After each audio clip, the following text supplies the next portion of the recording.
16 au verset 33. Vous aurez des tribulations dans le monde, mais prenez courage, j'ai vaincu le monde. Bonjour mes bien-aimés dans le Seigneur, shalom tout le monde. Je suis dans la joie, je le répète, dans la joie de vous retrouver encore aujourd'hui. Certes, malgré les circonstances qu'on entend, qu'on vit, je suis dans la joie. Aujourd'hui, Dieu m'a mis à cœur de partager avec vous mon secret. Parce que vous savez, lorsqu'on fait un bon repas et que les hôtes, les invités apprécient, ils aimeraient faire ce repas chez eux à la maison, ils vont sûrement vous demander le secret parce qu'ils aimeraient aussi bien cuisiner comme vous. Alors, mon secret, le secret de ma joie, malgré les circonstances, je suis toujours très joyeuse. Et Dieu m'a donné cette grâce de pouvoir, quand il y a une situation négative, voir les choses autrement. Par exemple, si ton patron te vire, tu te dis, ah ben c'est une occasion pour moi de faire autre chose ou de trouver un autre travail qui sera meilleur. Par exemple, si un ami te quitte, eh ben, tu te dis c'est une occasion où Dieu va me donner un ami qui sera encore meilleur. En tout cas, j'ai toujours su voir les choses autrement parce que je me dis qu'il n'y a pas d'échec dans ma marche chrétienne, que toute chose concourt à mon bien. C'est comme ça ma vision. Et Dieu m'a dit pendant ces périodes difficiles que je vous partage le secret de ma joie, de ma force. Ne suis-je pas touchée par les circonstances qui se passent? Oh que oui, je suis touchée. Il y a un compte en banque que j'ai d'investissement qui est en train de chuter. Et j'avais paniqué, mais Dieu m'a dit, mais tu ne vas pas perdre ta santé, avoir une crise cardiaque à cause de l'argent. Ce n'est que de l'argent. Appuie-toi sur moi, confie-toi à moi. Je me suis dit oui, dans la pratique, j'irai peut-être fermer ce compte, mais pourquoi je vais paniquer? Ce n'est que les choses du monde. Je ne suis pas touchée. Certes, je suis touchée. Mon mari doit travailler, moi aussi. Et ma fille, avec ce que vous savez, les écoles sont fermées. Mais je ne m'ébranle pas. Je me dis, Seigneur, Dieu Tout-Puissant, toi qui es au contrôle de toutes choses, tu as une solution pour moi. Donc, mon secret à moi, que je vais partager avec vous aujourd'hui, se trouve dans Psaume 1er. Il commence par « Heureux l'homme qui ne marche pas selon les conseils de méchants ». Je vais sauter et aller au verset 3, version Semeur, qui dit « Il prospère comme un arbre implanté près d'un cours d'eau ou d'un courant d'eau. Il donne toujours son fruit lorsqu'on revient la saison. » Ou on peut dire peu importe les saisons. Un peu comme les sapins. Vous savez, cet arbre magnifique, peu importe les saisons, il reste toujours vigoureux, il reste toujours fort. Donc c'est ça mon secret. Mon secret, je suis attachée à Dieu. L'intimité avec le Seigneur. Il n'y a pas longtemps, j'ai fait un rêve. J'ai rêvé du pasteur Ivan Castanou, j'étais avec lui. Et je lui ai dit, pasteur, donne-moi une parole du Seigneur. Pendant qu'il prophétisait, il m'a parlé, le Seigneur me parlait au travers de lui en me disant, pourquoi tu cherches chez un homme ce que moi-même je peux te parler directement? Voilà, le secret, Dieu m'amène directement à avoir une intimité avec lui.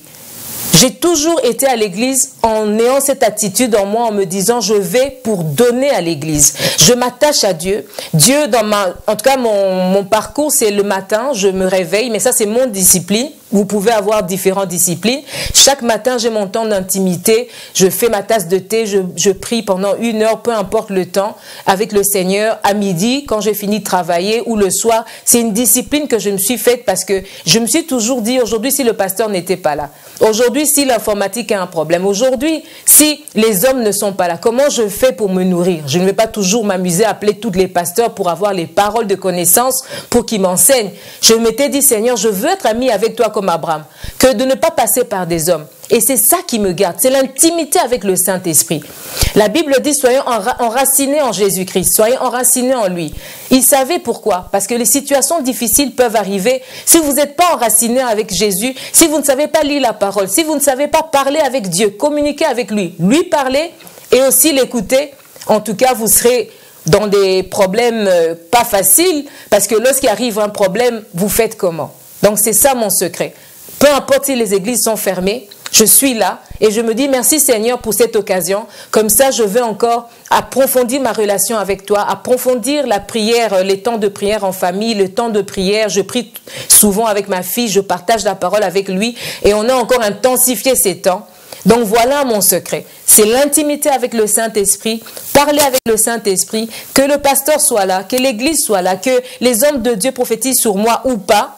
Mais je suis toujours en relation avec Dieu. Dieu me parle par des visions, par sa parole, etc., par la parole de connaissance, par tous les moyens que Dieu peut me parler. Dieu me parle, j'ai cette intimité avec Dieu. Donc, je vous transmets ce conseil afin que vous soyez forts. Aujourd'hui, nous avons coronavirus et nous devons rester chez nous enfermés. Mais nous ne savons pas ce que peut arriver demain.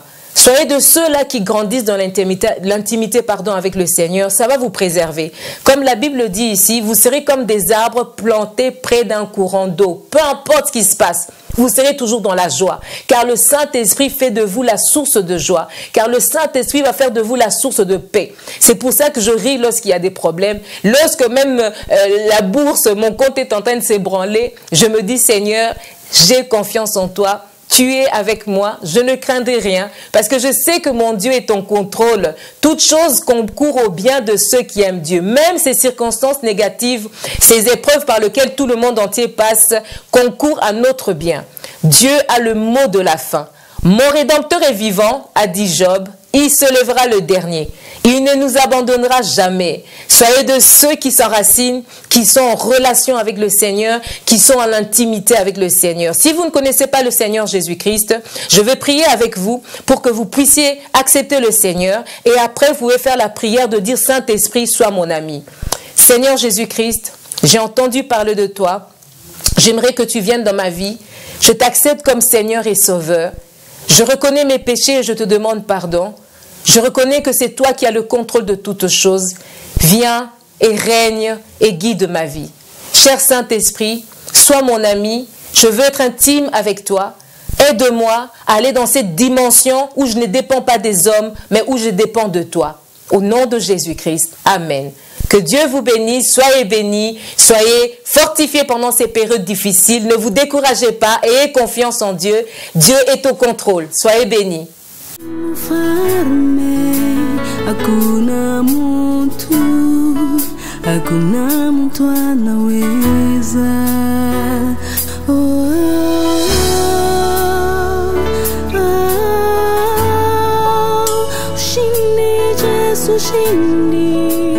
Ushindi,